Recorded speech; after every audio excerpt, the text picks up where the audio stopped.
The first thing I saw was Vanessa Cole sitting in my chair beside my husband. The second was Daniel's hand resting over hers. By the time he said, "I'm choosing her," his father was already standing in the doorway, watching me decide what humiliation would cost. I had come to the old customs house to present revised preservation plans, not end my marriage. My laptop was still open on the conference table. Behind Daniel, temporary work lights washed the unfinished brick walls in hard white bands. Beyond the tall windows, cargo cranes moved along the harbor like enormous mechanical shadows. "Claire," Daniel said, lowering his voice, "we can discuss this somewhere else." That was his favorite phrase when the truth became inconvenient. Somewhere else. Later. You misunderstood. I closed my laptop. Vanessa shifted in the leather chair that had been assigned to me for project meetings. A black credential hung from her neck. Merino Executive Access. That bothered me almost as much as Daniel's hand. Almost. "You brought her to a company dinner," I said. Daniel exhaled through his nose. "This isn't about the restoration project." "No. Apparently it's about my marriage." No one moved. There were 6 people at the far end of the room, executives I recognized from months of renovation meetings. None of them looked at me. Then Vincent Marino stepped fully inside. Daniel's father never needed an introduction. At 52, Vincent had the kind of authority that changed rooms before he spoke. Conversations stopped. An assistant near the door lowered his phone without being told. Vincent wore a charcoal suit beneath a dark overcoat. Gray touched his temples. An old steel watch sat at his wrist. He looked at Daniel. "Private room." "Now." Daniel straightened. "Dad?" "Now." Nobody raised a voice. Daniel still obeyed. That was Vincent's world. My world involved cracked limestone, permit revisions, historic mortar samples, and arguing with contractors who wanted to replace anything difficult with something new. I preferred old buildings. They lied less than people. I picked up the folder Daniel had left beside my laptop. Separation agreement. Of course he had paperwork ready. "Claire," he said, returning toward me. "Don't make this ugly." I took out my phone. His expression changed. "What are you doing?" "Keeping a copy." I photographed the first page. Then the second. Then every page after that. Daniel gave a short laugh. "You think I'm trying to trick you?" I kept photographing. 6 months earlier, he had insisted I had approved a vacation schedule I knew I had never seen. He eventually called it a misunderstanding. I had started documenting things after that. Not because I thought my husband was dangerous. Because I had gotten tired of being told my memory was wrong. When I finished, Daniel tapped one finger against the folder. "Do you still have copies of the annual compliance acknowledgments you signed?" I looked up. It was too specific. "Why?" His face smoothed instantly. "No reason. Legal housekeeping." Vanessa looked at him. "Just once." But I saw it. Vincent did too. I turned to Daniel. "I want one answer." He folded his arms. "Are you ending this marriage for her?" The executives at the far end became very interested in the windows. Daniel glanced at Vanessa, then back at me. "Yes." One clean word. It hurt less than all the months of careful uncertainty. Good. Pain I could name. I slid my wedding ring off. Daniel's eyes dropped to my hand. I didn't throw it at him. I didn't leave it dramatically on the table. From my restoration case, I removed a small archival evidence envelope used for cataloging hardware and fragile objects. I placed the ring inside, sealed it, wrote the date across the front. Daniel stared at me. "What is that supposed to mean?" "It means I'm not losing track of anything anymore." Vincent's attention shifted from the envelope to my face. Daniel pushed the agreement toward me. "My attorneys can handle everything. Housing, a settlement, whatever you need. I don't need you to arrange my exit from my own life." "Claire." I picked up my laptop. Then I made the decision neither Merino man expected. I left the papers and signed. Daniel called after me. "You're walking away from a very generous offer." I stopped at the doorway. "No. You chose what you wanted." I looked back once. "You can live with what it costs." Then I walked past Vincent. He didn't block me, didn't touch my arm, didn't tell me to calm down. He simply stepped aside. As I passed, he said quietly, "So did you." I reached the elevator before I understood what unsettled me. Daniel had looked relieved when I left. Vincent had not. And for the first time that night, I wondered whether my marriage was the only thing in that room that had already been decided without me. The elevator doors closed before I could answer Vincent. I watched my reflection in the brushed steel instead. Pale face. Hair still pinned neatly for a presentation I had never given. Archival envelope in one hand. Laptop bag in the other. By the lobby, my phone had already started vibrating. 3 missed calls from Daniel. One from an unfamiliar Manhattan number. Then a text from a woman named Marissa Bell. "Mrs. Marino, I coordinate family logistics for Mr. Vincent Marino. A car is waiting outside. Temporary housing has been arranged. Legal counsel will contact you tonight." I stopped walking. Of course it had. The Customs House lobby was half construction site, half corporate monument, protective plastic over old marble, temporary signs beside polished security desks. Through the glass doors, a black sedan waited at the curb. A driver stepped forward when he saw me. "Mrs. Marino?" "No," he hesitated. "I mean yes, but no." I walked past him and ordered a rideshare. Vincent called before it arrived. I answered because ignoring him would not make the sedan disappear.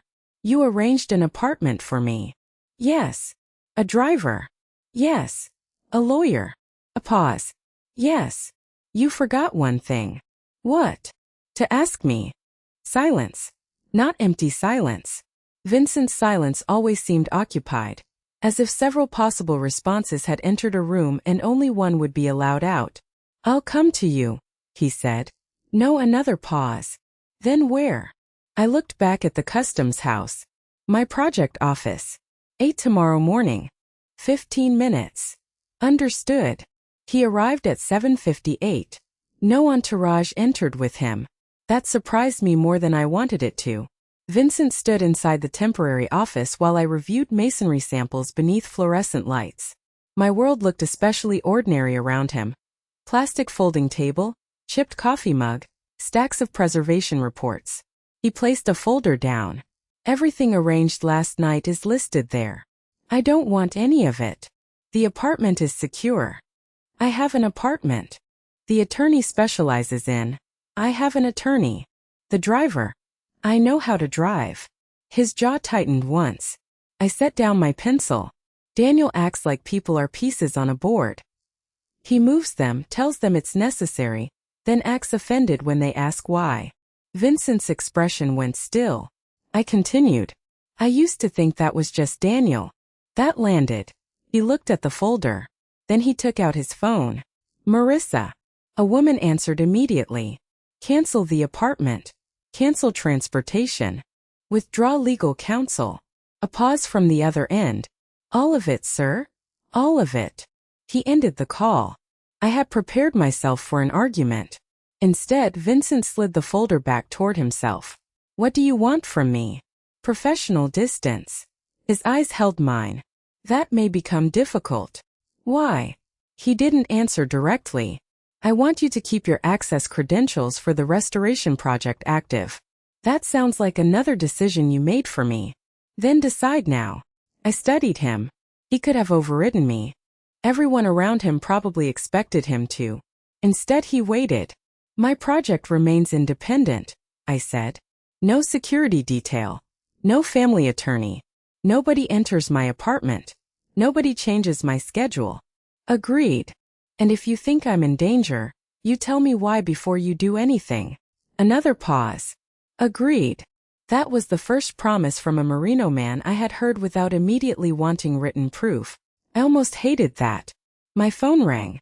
The number belonged to Marino Maritime Compliance. I answered. "Claire Bennett Marino?" "Yes." "This is Ellen Price, Internal Compliance. We need to discuss several vendor authorizations associated with your credentials." My hand tightened around the phone. "I don't authorize vendors. We have documents indicating otherwise." Vincent's face changed. Barely, but I saw it. For the first time since he walked into my office, he looked less powerful than concerned. I turned away from him. "What documents?" 3 payment approvals. 2 shipping releases. all bearing your authorization. The room seemed to narrow around the sound of the fluorescent lights. I looked at Vincent. He already knew enough to be worried. And suddenly, professional distance was no longer the simple boundary I thought it was. Send me copies, I told the compliance officer. Vincent's gaze stayed on me while I ended the call. You knew there was a problem, I said. I knew there were irregularities. That isn't the same answer. No, the fluorescent lights hummed above us. Outside my temporary office, a contractor rolled a cart of limestone samples down the corridor, the wheels rattling over uneven flooring. Ordinary noise. Useful noise. Kept me from saying something reckless. My decision from yesterday had left my restoration access intact. Now that access mattered for reasons I had never agreed to. Vincent reached for his phone. I'll suspend every vendor authorization connected to your credentials. No, his thumb stopped above the screen. If you freeze everything now, whoever did this knows we found it. His eyes sharpened. I opened my laptop. I want the question documents first. You're assuming the person responsible still has access. I'm assuming I don't know enough yet. For 3 seconds Vincent said nothing. Then he lowered the phone. Fine. That single word seemed to travel farther than it should have. Within minutes my inbox changed. Compliance sent 5 scanned approvals. Then the project administrator restored a records folder I had been told would take 2 business days to access. A vendor portal that had locked me out suddenly opened. Nobody explained why. Nobody needed to. Vincent made one call from the corner of my office. This request takes priority. That was all. Systems moved. People responded. I understood his power more clearly in that moment than I had watching Daniel obey him. Not because Vincent shouted. Because he never had to repeat himself. I pulled up the first question, payment approval, and felt my stomach tighten. My signature was there. So was my initials block. The page looked clean. Professional. Real. It's mine, I said. Vincent came closer, but stopped on the other side of the folding table. You signed it. I signed something. That mattered. I opened the photos from my phone archive. Annual compliance packets. Insurance acknowledgments. Conflict disclosures. Boring documents Daniel used to slide across our kitchen counter while checking emails. I found the matching signature. Same angle. Same slight break in the final stroke. But the photographed original ended at the bottom of page 3. The questioned approval had 2 additional pages attached behind it. I enlarged both images. These weren't there. Vincent leaned forward. You're certain? I looked at him. I started photographing documents because Daniel once convinced me I had approved something I hadn't. Vincent's face changed almost imperceptibly. Not pity. Recognition. That was worse. I turned back to the screen. The second question file had the same pattern. Then the third. My legitimate signature. Different attachments. Different vendor. Different date. This isn't clerical, I said. No, his voice had gone colder. He picked up his phone again. This time I didn't stop him immediately. Shut down Pier 14 release access, he said. Hold anything tied to these authorization numbers. I looked up. Wait. He covered the phone. If you shut down the entire pier, whoever is watching will know exactly which records exposed them. His expression hardened. There may be cargo moving under false approval. Then isolate the transaction numbers. Quietly. He studied me. I could almost see the instinct to overrule me. Instead, he uncovered the phone. Correction. Hold only the listed authorizations. No general suspension. No notification beyond compliance. A voice answered. Understood. He ended the call. I stared at him. You changed the order. You gave me a better one. That was the first compliment from Vincent Marino that didn't feel like leverage. I went back through the files. One shipping release carried a restricted loading reference. Pier 14. Thursday 11:30 p.m. Something tugged at my memory. Vanessa at the dinner. She had complained to Daniel about that ridiculous 11:30 loading window, because it had ruined their plans. At the time I had assumed he talked about work with her. Now I wasn't sure. I turned the screen toward Vincent. Why would Vanessa know a restricted loading schedule? His silence changed. Not hesitation. Calculation. And for the first time, I understood that my forged authorization was not the whole problem.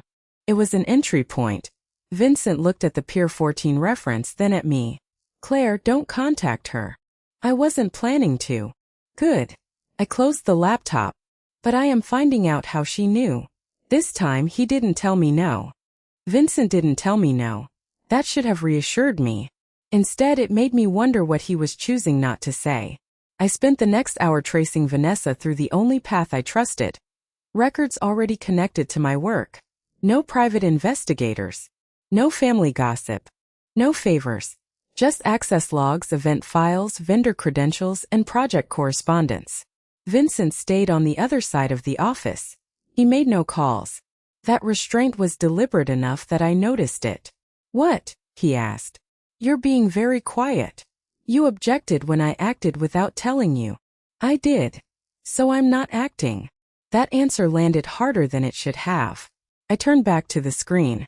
The Customs House had hosted a maritime insurance conference 8 months earlier, before renovation work began. I knew because preservation staff had cataloged every temporary installation left behind. Signage, mounting brackets, damaged floor coverings, including credential photographs. I opened the event archive. Rows of faces appeared beside numbered badges. Executives, brokers, port consultants. Then I found the enamel pins. Small navy circles etched in brass, each stamped with a registration number. I remembered Vanessa wearing one at Daniel's dinner. Not because the pin was beautiful, because it looked strangely official against her cream jacket. I searched public merchandise listings first. Nothing. Then conference documentation. Each numbered pin had been issued only to registered attendees. My pulse quickened. Vincent. He crossed the room but stopped before reaching my chair. I appreciated that too. I enlarged a photograph from the dinner taken by the project photographer before I arrived. Vanessa stood beside Daniel. The pin was visible. Number 417. Vincent's expression tightened. You recognize it? No, good. His eyes shifted to me. Good. I needed to know you weren't going to tell me what I wanted to hear. For the first time, something almost human crossed his face. Not a smile. Close. I searched the attendee list. 417 belonged to Meridian Risk Consulting. The representative name had been partially redacted from the copy preserved in our project archive, but the company name remained. Vincent went still. You know them. I know the name. That isn't the same answer. His eyes met mine. No, the same response he had given me about the irregular transactions. Suspicion came back instantly. Sharper this time. I closed the file. How long have you been investigating me? He did not pretend to misunderstand. 6 months. The room seemed colder. I stared at him. You had me watched. Yes. For Daniel. No, for what? Vincent took a slow breath. Confidential shipping information was leaking. Your restoration credentials gave you access to parts of the building most employees never entered. So you thought I was stealing from you. I considered the possibility. Anger rose fast and clean. You investigated me for 6 months and never asked me a single question. Yes. And now I'm supposed to trust you? No, that stopped me. He reached into his coat, removed a black access card, and placed it on the table. This opens the audit archive connected to the leak investigation. I looked at it. What's the catch? There isn't one. You'll monitor what I open. No? You expect me to believe that? I expect you to verify it. That was different. Not reassurance. Access. I picked up the card. A consequential choice, and I knew it. If I used it, I stepped deeper into Vincent Marino's world by my own decision. I slid it into my pocket. Then I returned to attendee number 417. A secondary registration field appeared beneath Meridian Risk Consulting. Authorized Operational Liaison. Vanessa Cole. I read it twice. The affair had become public this week. But Vanessa had been inside Marino Business Systems 8 months ago. I looked at Vincent. He looked genuinely surprised. That changed something I wasn't ready to name. Because if he hadn't known she was involved, then both of us had been looking at the wrong person. Vanessa's name stayed on my screen long after Vincent left the room. Authorized operational liaison. 8 months ago. I printed the registration record, then matched Meridian Risk Consulting against the vendor names attached to the questioned authorizations. One match became 2, then 3. By noon, I had enough to know Daniel would eventually notice what I was doing. He noticed faster than I expected. My restoration credentials stopped working at 12:17. The access portal flashed red. Account suspended. I tried again. Same result. My phone rang before I could call project administration. Daniel, you've been accessing records outside your scope. I stared at the screen. I've been accessing records connected to documents carrying my signature. You're a preservation consultant, Claire. Not an investigator. And you're my husband for the moment. That hasn't made you especially trustworthy. His silence was brief, then cold. You're suspended from the Customs House project pending a confidentiality review. My fingers tightened around the phone. That project was 18 months of my work. My name was attached to every preservation recommendation, every cataloged fixture, every argument to save original stone Daniel wanted replaced because new was faster. You don't have cause. I have authority. There it was. The family language. Not truth. Authority. I hung up. Vincent arrived 20 minutes later. I hadn't called him. Compliance must have. He walked into my office, looked at the red access notice and reached for his phone. I'll restore it. No, his hand stopped. I stood. If you override Daniel because I'm standing here asking, then tomorrow he says I only had access because his father gave it to me. Vincent's expression hardened. He removed you to obstruct an active inquiry. Then fix the structure, not the inconvenience. He lowered the phone. What do you want? That question again. This time I had an answer. An independent preservation mandate. In writing. My access comes from the project board, not from you, not from Daniel, and not from my marriage. That requires relinquishing direct control over the restoration contract. Yes. His eyes narrowed slightly. You understand what you're asking. I understand exactly. He could restore my badge in 30 seconds. I knew that now. He could probably make Daniel apologize before lunch. I wanted neither. If I stay, I said, I stay because my work requires it. If I investigate anything connected to my name, I do it because I chose to. You don't get to turn me into one more person operating under Vincent Marino's permission. The room went quiet. He looked at me for a long moment. Then he took off his mechanical watch. He set it beside my pencil. The small click against the table made something in me tighten. I had seen that ritual before. The boss preparing to make a decision. He called corporate counsel. Draft an independent preservation mandate for Claire Bennett Marino. Board authority. Her site access cannot be revoked by executive management without documented cause and majority approval. A voice answered quickly. Vincent continued. Remove my unilateral authority as well. Silence on the other end. Mr. Marino? You heard me. Yes, sir. He ended the call. I looked at the watch. Then at him. You gave up control. Over your work. That's not a small distinction for you. No, for once he didn't pretend otherwise. Something shifted between us.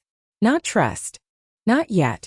But the absence of ownership felt strangely close to respect. An hour later the mandate arrived. I read every page. Photographed every page. Vincent noticed. He said nothing. I signed. That signature changed everything. I was no longer Daniel's wife who happened to have project access. I was independently authorized to remain where he wanted me gone. And because I had chosen that, leaving quietly was no longer an honest option. I returned to the Customs House records room that afternoon. The archive index was still accessible.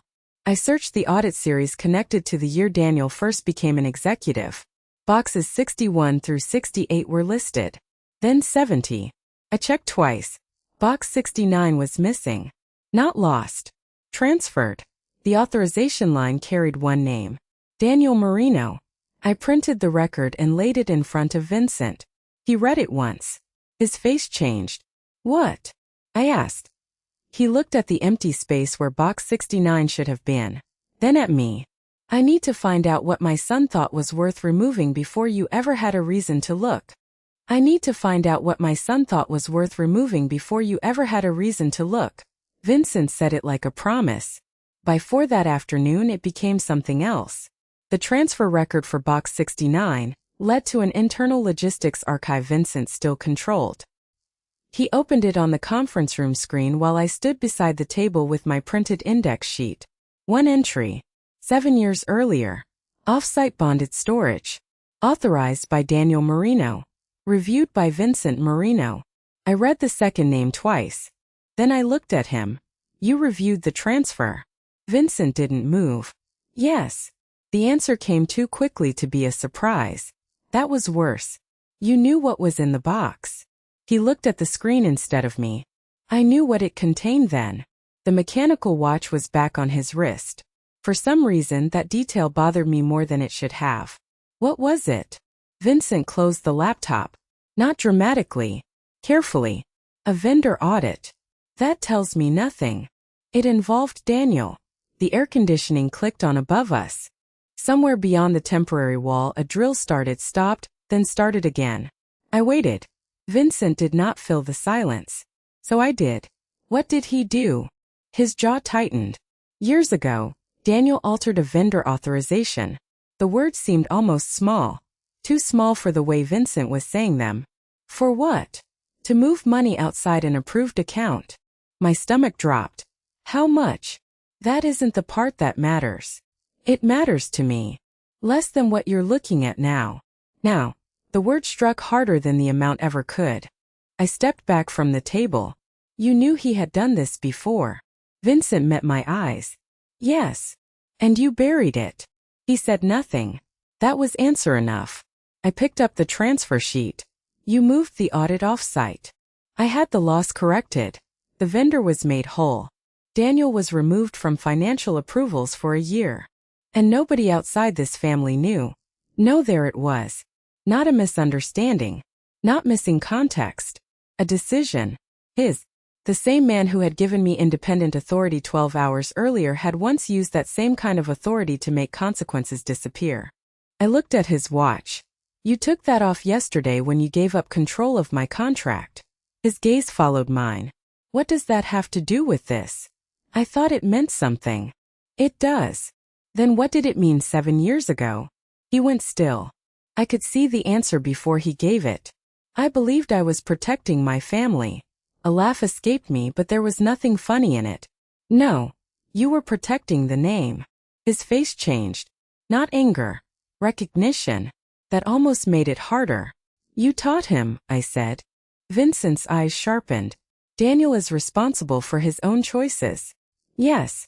He is. I put the transfer sheet between us. But the first time he learned that rules could bend for a Marino, you were the one bending them. He looked down at the paper.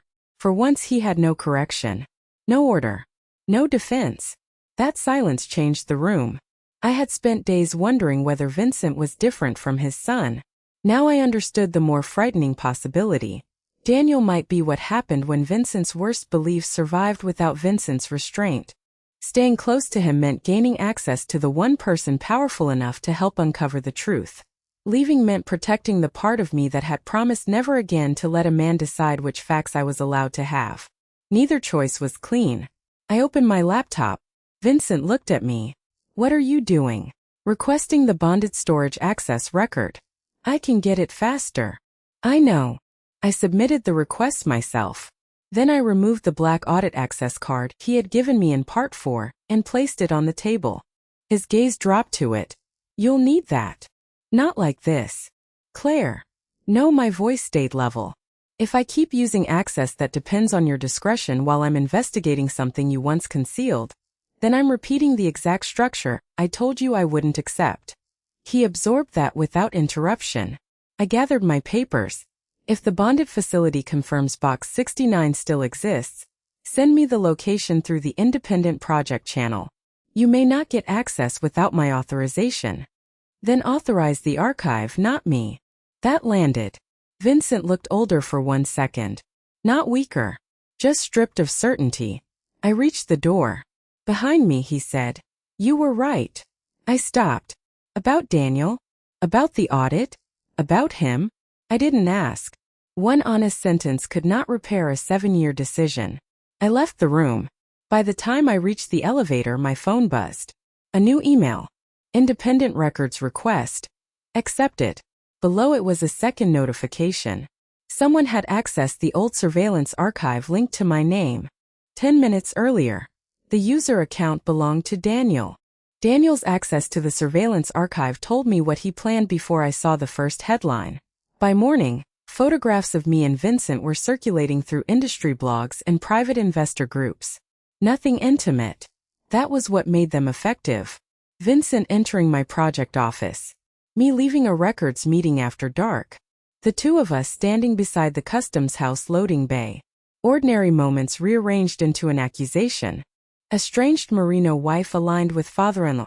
Daniel called it a conflict of interest. Other people used uglier words. I stood alone in my apartment kitchen, reading them until my coffee went cold. Then Vincent called. I can stop this. No, Claire. If you pressure publishers, threaten vendors, or make calls until everyone gets scared enough to delete it, Daniel wins. He's lying. And using your power to erase the lie will make it look true. Silence. I had begun recognizing his silences. This one was resistance. I won't touch them, he said. I closed my eyes. Part of me had wanted him to argue. It would have been easier to walk away angry. Instead, he respected the boundary when respecting it cost him something. That made everything worse. Because I was starting to understand that Vincent Merino could change. I just didn't know whether I could survive being present while he learned how. The independent archive request arrived an hour later. Attached was the historical audit summary. I read it twice. Then a third time. Vincent had not merely hidden Daniel's first falsified authorization. By sealing the finding internally, he had prevented it from appearing in later executive risk reviews. Daniel's promotion history had been built on a clean record that should never have existed. My stomach turned. The current problem was not one buried mistake. Vincent's old decision had protected Daniel long enough for him to gain the authority he was using against me now. My phone rang again. Vincent. I answered. I saw the audit summary. He didn't ask which part. I know. You didn't just save him from consequences. No? You helped him qualify for more power. Yes. That single word hurt more than denial would have. I looked at the photographs Daniel had released. Vincent's surveillance. Vincent's cover-up. Daniel's authority. Every road seemed to lead back to a man deciding he knew what should happen to everyone else. I can't do this with you, I said. The line went quiet. I understand. No, I don't think you do. I gripped the edge of the counter. I was beginning to trust you because you listened when I said no. Because you changed the contract. Because you stopped making decisions for me. My voice dropped. But I can't pretend the man doing that now is separate from the man who taught Daniel that power could erase accountability. Vincent said nothing. For once, his silence did not feel like control. Felt like loss. I won't ask you to pretend, he said. That was all. No offer. No defense. No command to meet him. I ended the call. For the rest of the day, nothing happened. No black sedan outside. No security message. No mysterious intervention at work. No pressure campaign against Daniel's accusations. Vincent did exactly what I had demanded. He left me alone. And I discovered there was a cost to getting the boundary I wanted. I missed him. Not his power. Not his solutions. Him. That frightened me enough to make the next choice clear. I would finish the investigation without confusing dependence with trust. At 6:42 p.m. An email entered the independent project channel. No personal message. No explanation. Just a bonded storage address, a records authorization number, and confirmation that box 69 still existed. Vincent had not granted me personal access. He had released the archive itself to independent review. I stared at the screen.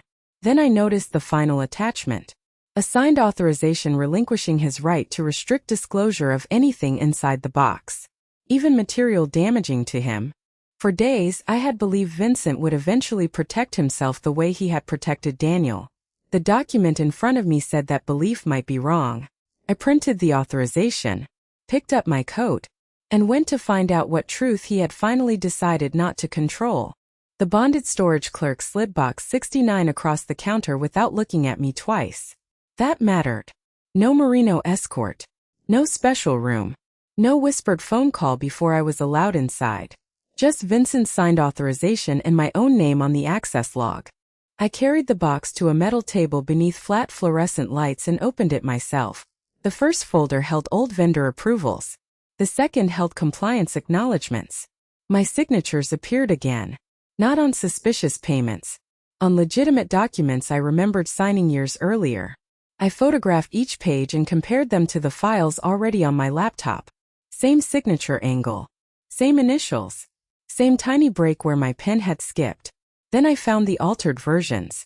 My legitimate pages had been copied, separated, and attached to later authorization packets. I sat back. Daniel hadn't invented my approval. He had harvested it. A clean signature from a clean professional record. Something believable enough to survive a first review. The next folder carried Vincent's old internal audit. Daniel. 7 years earlier. Unauthorized vendor transfer. Corrective action completed privately. Finding withheld from executive risk reporting. I stared at that sentence until the words stopped looking like English.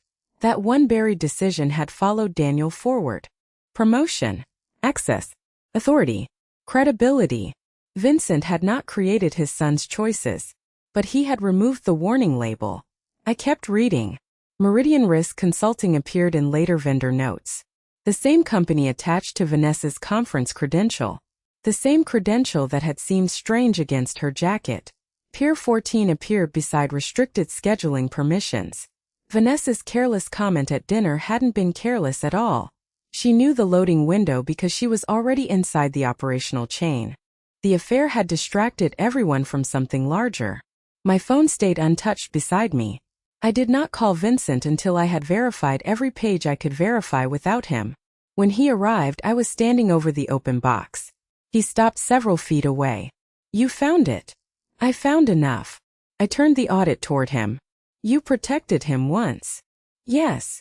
And he learned the wrong lesson. Vincent looked at his own signature beneath the sealed finding. Yes. No defense. No softened version. I showed him the altered authorization packets next. Then Vanessa's vendor connection. Then the succession documents filed behind them. Daniel had prepared the papers to remove Vincent from operational control immediately after the board vote. Vincent read that page without moving.